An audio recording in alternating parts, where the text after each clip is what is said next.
be a 10-minute mini lecture on the topic of Slavoj Žižek versus postmodernism. This is a daily series where I'm trying to give you some very quick live-streamed explainer videos that tie into my longer lectures that I post every Monday, also live from 8 to 9 a.m. USA PT. If you're joining for the very first time, welcome. I'm so glad that you're here.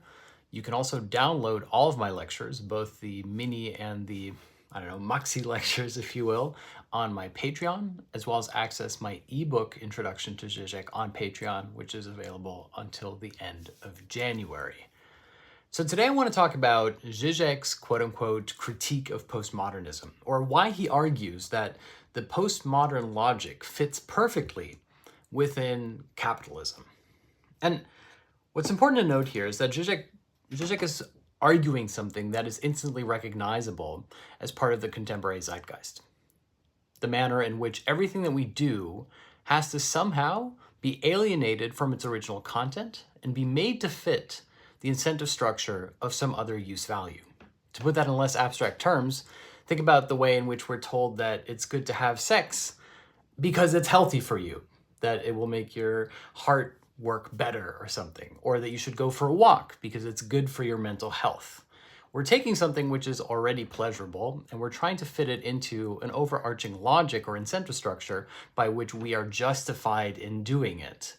This is what Žižek calls part of a post-political biopolitics. And I'll explain in a moment what that means.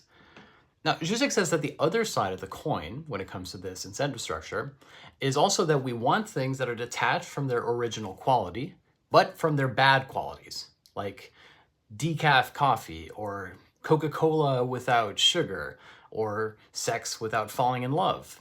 That on the one hand, we try desperately to keep the negative consequences away, whilst also engaging in certain acts because we find them to be justifiable within the incentive structures of liberal capitalism. The reason that Žižek calls this post-political biopolitics can be explained quite simply. First, it's post-political because it's a world in which the political engagement is de-emphasized. You should focus on your own individual participation, your behavior, fix yourself before you help to fix others. This is the central incentive that you'll see in a lot of self-help authors like, for example, Jordan Peterson or even Liver King. The idea that you should focus on you and your family and you should try to optimize your own life before you start thinking about the structural conditions by which your life is tied and attached to others. Žižek says that this post-political drive, the drive away from politics and political engagement, of course, necessarily results in the biopolitical element, namely the increased regulation and desire to mechanically control your life, otherwise known today as optimization. That the desire to optimize your life, to justify everything that you do according to metrics, whether or not you have slept well and eaten well and taken care of your mental health and put in gains at the gym and being able to increase your productivity at work, that this drive for self-optimization is thereby something that works ideologically in tandem with the post-political emphasis on the self above the interaction with others. And Žižek says that for him, the most beautiful example of this, which is characteristically crass and vulgar, can be seen in what he describes as I don't know what it's called exactly. It's like a masterbathon, which was an event that was held about 15 years ago. Apparently it's still held, where people come together to collectively masturbate. And the way in which this event is advertised is as being an expression of self-love, or quote-unquote coming out of the closet for self-love, a celebration of individualistic pleasure enjoyed collectively. And Žižek, of course, points out that this is the perfect logical conclusion of the postmodern drive towards the expression of individual pleasure by means of doing it, quote-unquote, collectively in front of others. That thereby what is eradicated is not, in fact, sexual desire, but shame.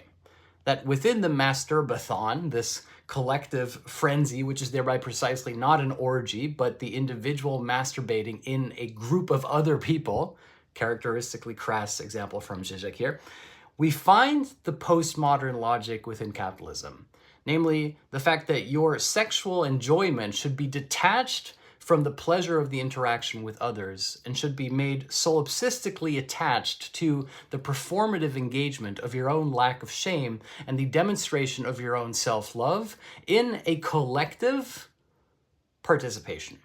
In other words, that you demonstrate your self-love, that you demonstrate how you are free from shame, you demonstrate how you are free from attachment to others, and that thereby you have an ononori attachment to the self. And this is why Žižek, again, in characteristically crass fashion, uses the idea of the masterbathon as what to him is the ultimate cultural example of what he calls the post-political biopolitics within the postmodern logic of late-stage capitalism. And I find that such a beautiful idea because I think it's very easy to succumb to this notion that everything that we do has to somehow contribute towards gains or optimization. That unless we can somehow quantify our actions for individual self-enrichment, that we thereby lose interest in it. And there's something very dangerous here, I think, because at this point it becomes hard to enjoy literature and cinema and poetry and politics. Once you detach yourself from anything that can be enjoyed for its own sake, you start imagining everything that you do in life as being part and parcel to the individualizing drive of the enhancement of the self, which is a nihilistic tendency that is sold to you as being the ultimate way in which you manifest your agency. And of course, as I pointed out in the video yesterday, what makes this ideological is that it sustains the idea that the self can only be conceptualized within the drive towards surplus enjoyment, seen as surplus value of the commodity, which thereby becomes the self. In other words, we're back at Marx's famous definition of the commodity fetish, which is that it's not just that the commodities are treated as if they were people, but that people themselves start to commodify the manner in which they imagine themselves. Their relations between objects, which is thereby the relationship of abstract value as commodity, mirrors the relationship between individuals. And the postmodern conclusion is thereby that this abstract relation between commodities becomes the manner in which the self relates to itself. In other words, that it is not merely the manner in which you relate to others as a commodity, but how you start treating your own self and your own life as if it were a commodity that you can invest in. And here we can see this language within the optimization cult, within grind culture, that you start treating your own lifespan as a finite resource that has to be, quote unquote, invested properly to enhance its own gain. That the manner in which we conceive of selfhood thereby becomes simply another extension of the capitalist drive towards surplus profit, conceived of as surplus enjoyment within your own life. And that is Žižek's argument and critique apropos postmodernism and the manner in which he calls postmodernism the predominant logic of late-stage capitalism, which he then characterizes as post-political biopolitics, namely the seemingly non-political or apolitical emphasis on the self above the collective expression of how yourself relates to others. In other words, help yourself before you help others, fix yourself before you start thinking about fixing the world, which of course then in a truly Hegelian unity of opposites is sold back to you as corporations saying that they are trying to make the world a better place, and that by buying their products, you too can make the world a better place, that you thereby become an ethical consumer who doesn't actually interact with others but keeps the world away. And Žižek argues that this is a politics of fear. That is the concluding argument, that fundamentally, whether it's political correctness, whether it's cancel culture, whether it's the manner in which we focus on our own ononary pursuits instead of focusing on the manner in which we engage with the other, whether it's having relationships online without falling in love, for example, that we keep the other away, that we're traumatized by the other. And hence Žižek makes the argument that the key ideological component of this postmodern logic within late-stage capitalism is the fear of harassment. That we treat each other as potential harassers, as potential victims, and that we're all afraid of being the person who offends or who is offended by somebody else.